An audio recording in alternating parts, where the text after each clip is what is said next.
kung sino man siya na Poncio Pilato. Ito lang DOTR, nakakapikon at saka itong PNP. Come on guys, huwag kayo matakot. Bakit? Ba't ganon? Yeah. Lasing pala siya. May patakaran tayo pagdating sa drunk driving, syempre, lasing siya, makakadisgrasya siya sa daan. Ayun na nga, buti walang nagdisgrasya kasi nag-counterflow siya. Dapat yun, kinulong siya. Kinulong siya.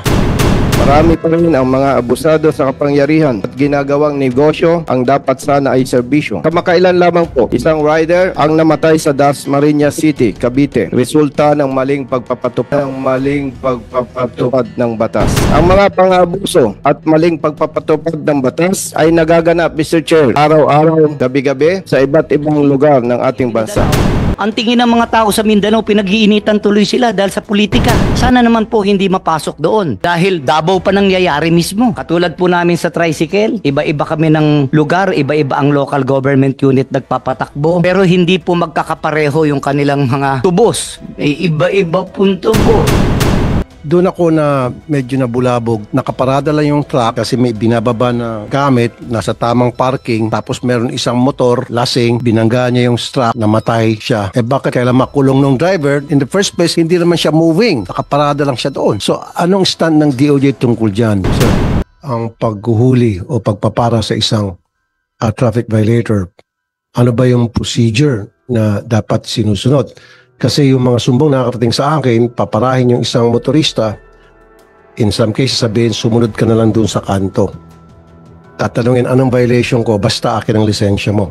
Para sa akin, the moment na pinara ng isang traffic enforcer ang isang motorista for an alleged violation, right there and then, dapat sinasabi sa kanya kung anong violation niya, and then sa kahingi ng driver's license, insurance, etc.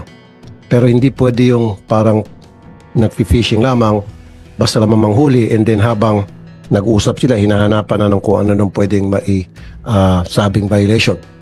And I still have another video. Kung walang sendero, ba't pinakawalan? Backup yung pulis yung backup namin to. Walang backup dito, boss. Hindi mo ba alam? Oh, hindi sinabi sa kanya. Pinakawalan nga niya, kitang-kita mo eh. Anong gagawin mo rin, pulis? Oh, ito mga to. Naplatan ako mga boss. Sino nagpura sa'yo? Ayan, ikaw mismo. Paano kami nila? Ikaw. Sabi mo, bilisan mo dyan, sabi mo sa akin. Pinakawalan niyo yung mag-ina, ha? Dapat pantay-pantay po. Pinuli niyo kami, huliin niyo rin yung mga ganun. Sabi ko, huli namin kasama namin. Ano ka ba? Sir, ano yung susi ko, sir? Sino bibigyan dito?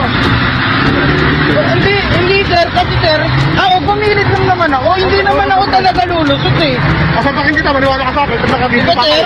Kasapakin kita, kalatanggal sa trabaho. Oo. Diba, sir? Ako, sir, hindi. Ako wala pa naman ako ng parehas eh. Ano gusto mo? Nakita niyo naman po yung video at dito pinapakita lamang na some, hindi naman lahat, again, some of our traffic enforcers not professional, not well trained, hindi alam yung mga tamang pamamaraan sa pag-apprehend ng mga traffic violators. Kaya dun nagkakaroon ng problema sa kalye. Nandito ba yung nakita natin kanina yung mga taga-rider?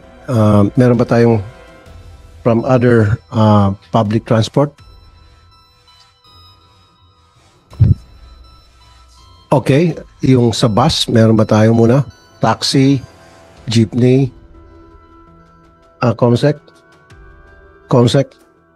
Gusto ko rin pakinggan yung mga problema usually na-encounter ng mga tricycle driver, ng mga taxi driver, jeepney driver. Meron bang presence sa kanila? Yes, for the bus association po, we have Manila Consortium Corporation, Mr. Jeffrey Aquino, Operations Manager. Andiyan ba si Mr. Jeffrey Aquino? Mr. Jeffrey Aquino? Sir, pwede kayong umupo. Okay. Bukod sa bus, meron pa ba tayong ano? For NACTODAP, sir, we also have Sa jeep? Confederation of Tricycle Operators and Drivers of the Philippines. Okay. Pakinggan muna natin yung problema na na-encounter usually ng mga bus drivers natin sa kalye. And then, meron tayo sa jeep. We invited them po sa jeep pero wala pong, we have fed you the manibela but they didn't reply, sir. Okay, sige. Alright. So saan na yung ano? Sa bus? I would like to hear from them. Ano po, yung kadalasang problema na encounter nila? Sana yun? go ahead, Mr. Aquino. Use your Jeffrey Aquino, good afternoon to you, sir. So far po, since nag-start po ako sa Mega Manila, ang usually po na violation na nangyayari po is yung usually sa towing po. Sa towing lang po. Towing. Ano po yung sa towing? Minsan po, tawag dito, yung sa rate, minsan, hindi siya totally naka-align dun sa rate ng charge. Kasi minsan dinadagdagan nung mga towing company po. Yung mga towing company, nagpapatong doon sa rate. Okay, yan lang po. Yan lang po. Wala kayong problema doon sa pagpapara sa inyo for a certain traffic violation, pero sa akala ninyo, hindi naman talaga dapat at wala naman kayong violation tulad nung sinabi doon sa video. Walang ganon. So far, wala pa naman po. Okay. Pero paminsan-minsan, pag sabihin mo yung mga kasama mo, huwag masyadong kaskasero sa EDSA, ha? Hindi, talagang I'm just telling the truth. Minsan, yung MMDA, pinapalo na yung mga boss ninyo, ayaw pa rin nyo umalis. Hindi, para maging patas tayo rito. Mamaya pagalitan natin yung mga traffic enforcer, pero syempre, dapat you have to police your ranks. Sino pa nandito? For the Metro Manila Taxi and Regional Association, we have Mr. Jerry Donesa, the president, sir. Okay, ayan. Mr. Jerry Donesa, sir, good afternoon po sa inyo.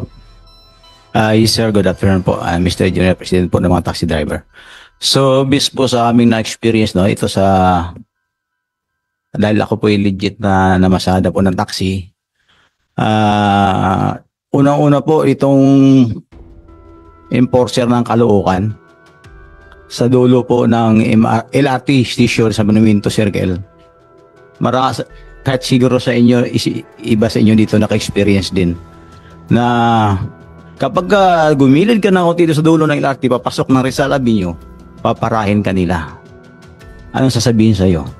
Wrong lane, swerving, at tatakutin ka. Sasabihin, sir, 2.5 yan. At magseminar kayo dyan. So, ang gagawin ng motorista, makiusap na yan. Maglalagay. Pagka 2.5 ang pinag-usapan, malaking mabigat din yun. Lalo sa amin na malit lang ang kita. Sana, wag naman sanang ganun na parang binabantayan na lang nila yung kaunting kimbot lang ng mga motorista at hinuhuli. Hindi naman traffic yung kanilang inaliskaso eh. Yung panguhuli ng mga driver na dumadaan doon. So, mayroon akong pasahero na empleyado mismo ng City Hall ng Caloocan.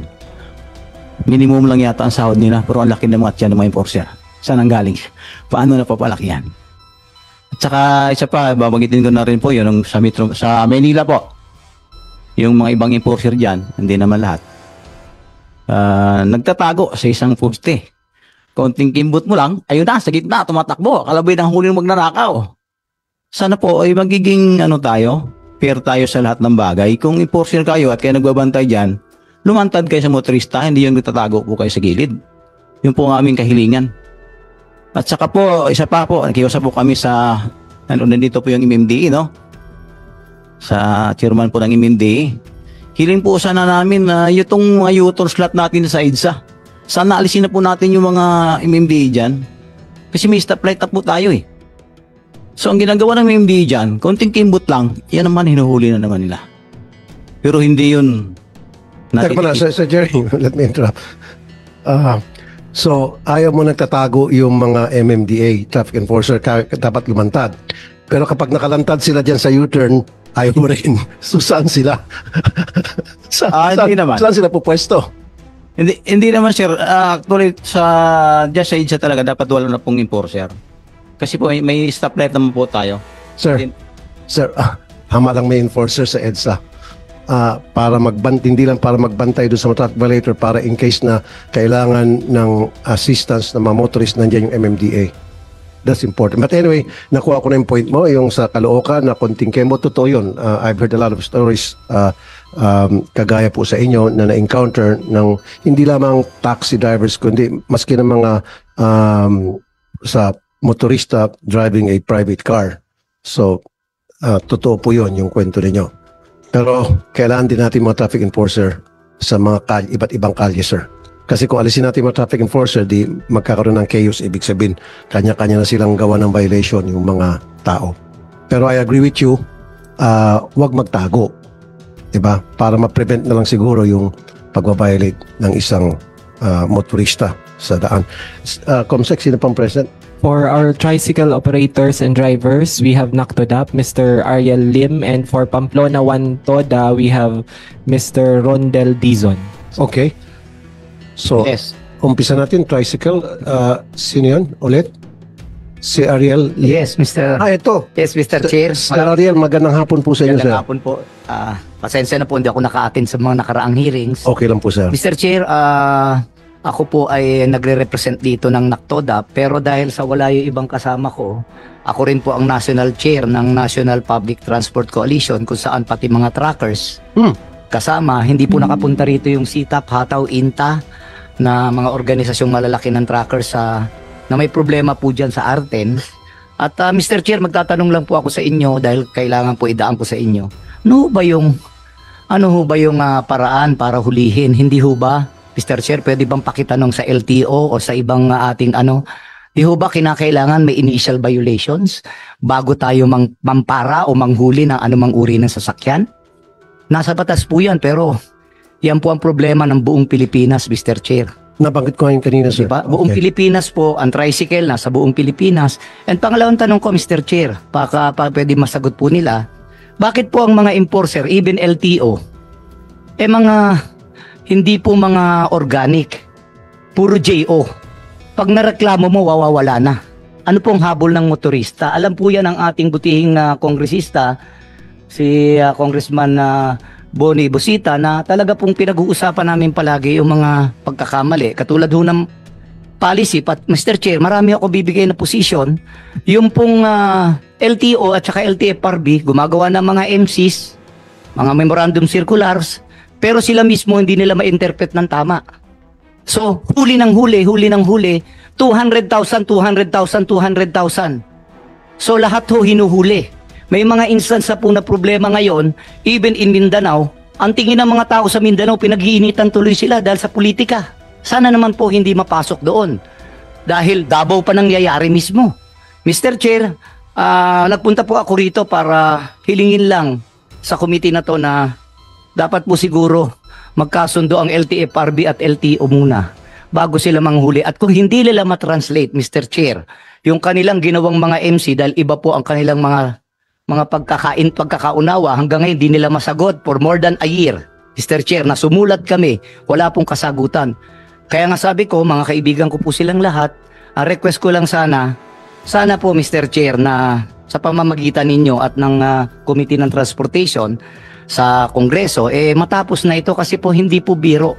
Una pong question namin, yung pong JAW na nagtatakda ng 1 milyong tubos sa mga bus na nahuhuli na sinasabing color room, 200,000 sa mga van, 100,000 sa taxi, 50,000 sa jeepney, 12,000 sa tricycle. Ito po ay naging hindi po tumino ang driver dito. Ito po ay naging dahilan ng korupsyon ng buong enforcement group sa buong Pilipinas because of this. Katulad po namin sa tricycle, iba-iba kami ng lugar, iba-iba ang local government unit nagpapatakbo, pero hindi po magkakapareho yung kanilang mga tubos. Iba-iba pong tubos. Mas mataas pa nga sa probinsya, mas mataas pa sa local government yung tubos kaysa po sa national government. Na alam naman natin na under the law, hindi po pwedeng tumaas yung sa lokal, sa national. Kailangan magpantay o bumaba. Pero ito po yung talagang kalakaran at ang ating pong mga transport driver, wala po sa trackers hanggang sa pinakamaliit na pareho namin, hanggang sa bagong unit ng mga motorcycle taxi na kinikilala na bilang pampasada sa buong Pilipinas, nasasakta na, Mr. Chair. So, Mr. Chair, ayoko sanang magsalita ng pero ginawa po itong palabigasan ng ating mga enforcer. Sa MMDA, sorry, hindi nyo ako nakikita palagi. Never akong tumungtong sa mga opisina nyo. Lagi akong nagrereklamo sa tamang lugar. This is the right na tama po na pag-usapan sa Senado. Dahil po, yung pong mga ginagawa ninyong mga kung ano-anong mga programa, hindi po wala pong batas eh. Naintindihan po namin, Mr. Chair, di ba, na may karapatan sila. Pero pag wala pong batas, wala po kaming proteksyon. Ibig sabihin, anytime, sinasabi ko nga sa ating ASIC sa LTO, nagpapasalamat ako, sinagot niya naman, Mr. Chair, pag nahuli ka, lalo na sa LTO, pupunta ka sa adjudication board nila. Sino po ang mag-ano sa'yo? Mag-hearing sila. Lagi po kayong talo. Umakyat ka naman, ang policy, umakyat ka na naman po para sa appeal, sa direktor. Ganun pa rin ang mangyayari. Ang huling appeal mo sa ASIC ng LTO. Pag wala pa rin doon, korte na ang punta ninyo. So, Mr. Chair, mahirap pong magdemanda sa korte sa dami kong pinapile na case. Dahil hindi po biro ang magbayad. Wala po kaming kakayahan. Kaya nga Mr. nandito Chair. tayo ngayon, Mr. Lim. Thank you Maraming for bringing salamat, that up. Mr. Chair. Opo. Para Sa Pamplona Uno, wala kami masyadong problema kasi masituit na sumusunod po kami sa tamang regulasyon. Unang-una yung aming mga driver's license, kailangan updated siya. Aming mga TRU, and of course, ang aming prangkisa. Maliban lang po dun sa mga, minsan yung isolated cases lang po, Mr. Chair, yung halimbawa, tatawid kami sa kabilang rota namin dahil sa emergency cases. Halimbawa, mayroong mga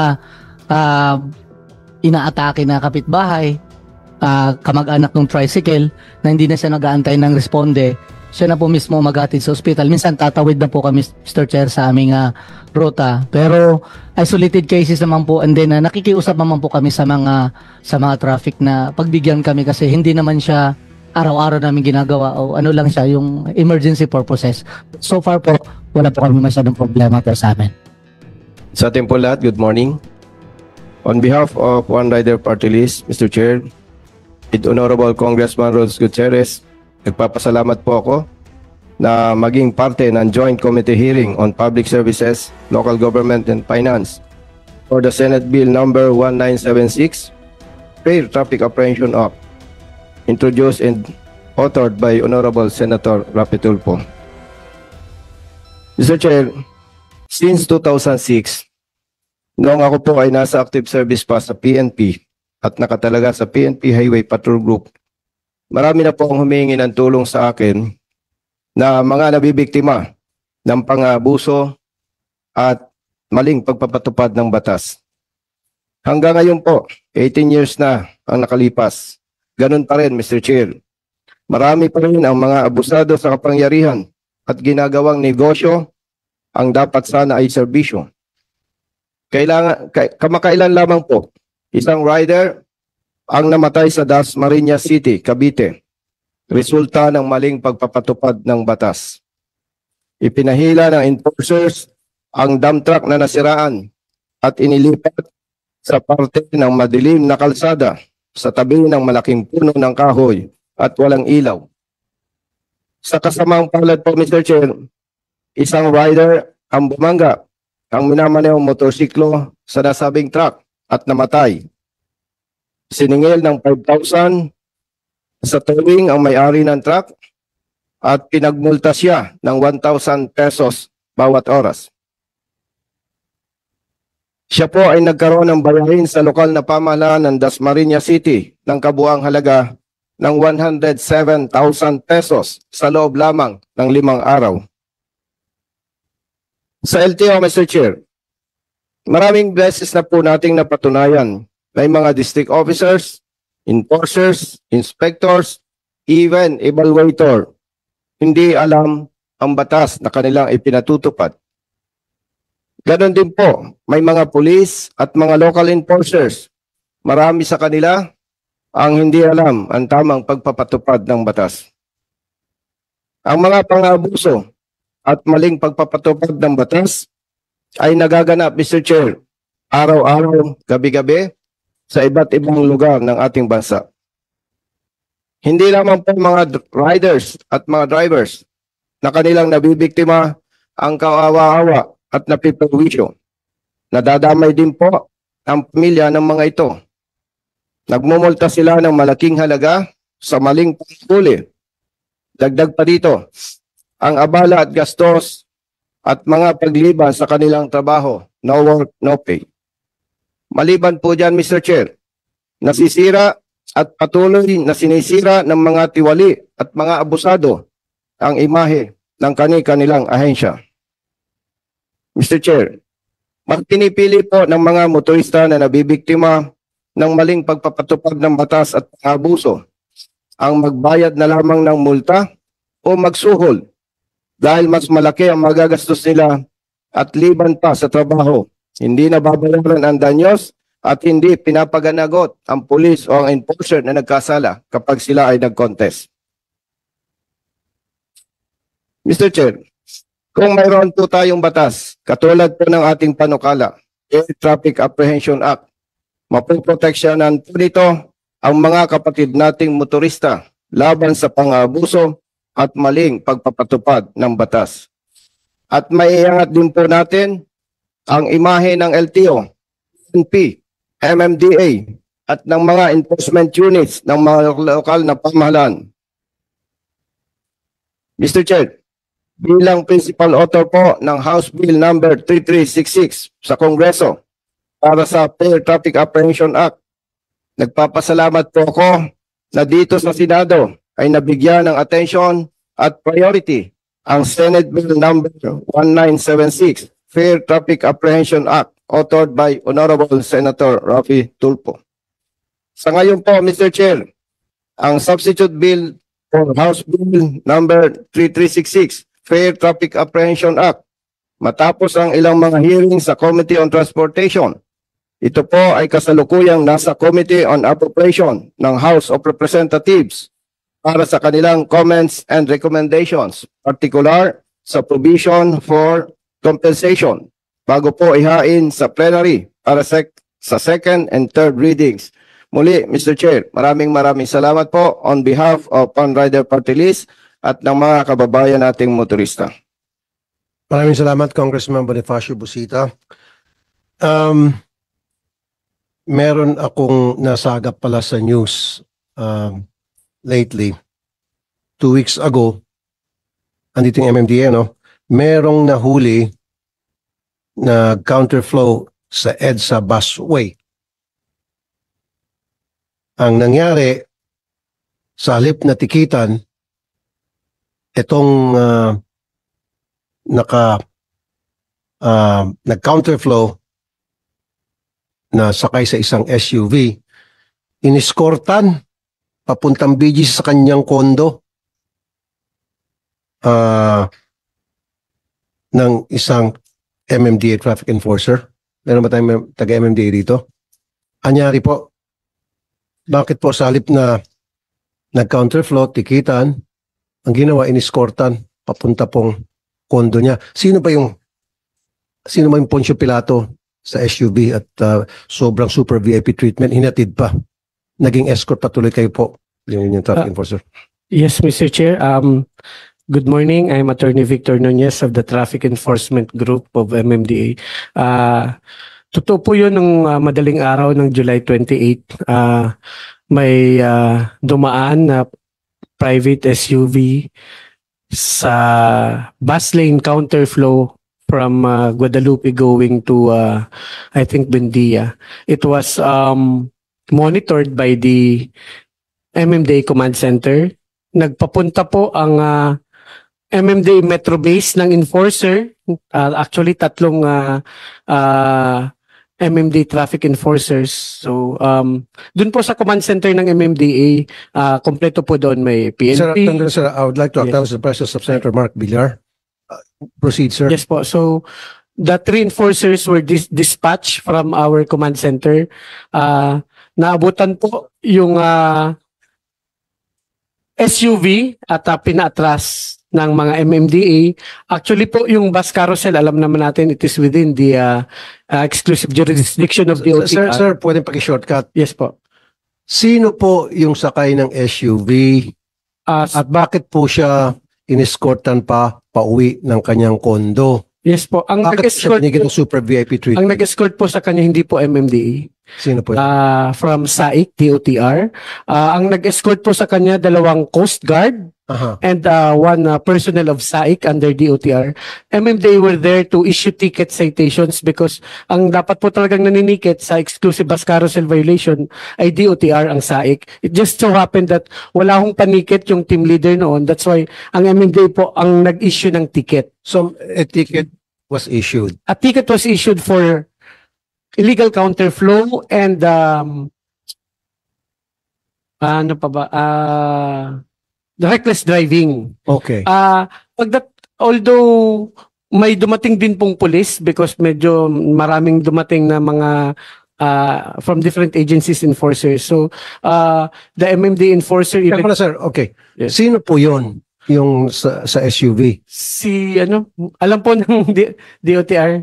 DOTR, I need the name of that person. His name is Christopher Lim De Vera. Christopher Lim De Vera. Ano po siya? Sino siya? Taga saan siya? Taga gobyerno ba ito? Christopher Lim Mr. De Vera? Chair, the investigation is ongoing. Itong si Mr. Christopher De Vera, nag-issue na po ng show cause order ang LTO dito po. When this incident happened, Mr. Chair, we were not there, but ang initial report was nakainom po.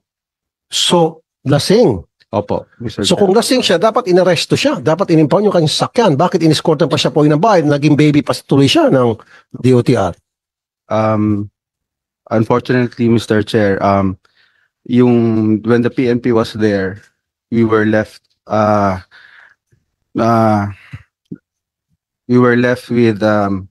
what? Mr. De Vera po, yung driver, sir. Ikaw muna, sino ba to si De Vera? Anak ba to ni Herodes o pamangkin ni Poncio Pilato? Bakit gano'n na lamang yung itrato to? Maging yung pulis, hindi siya kayang arestuhin, untouchable siya, nagsidatingan kayong lahat, sabi mo, ang daming nagsidatingan.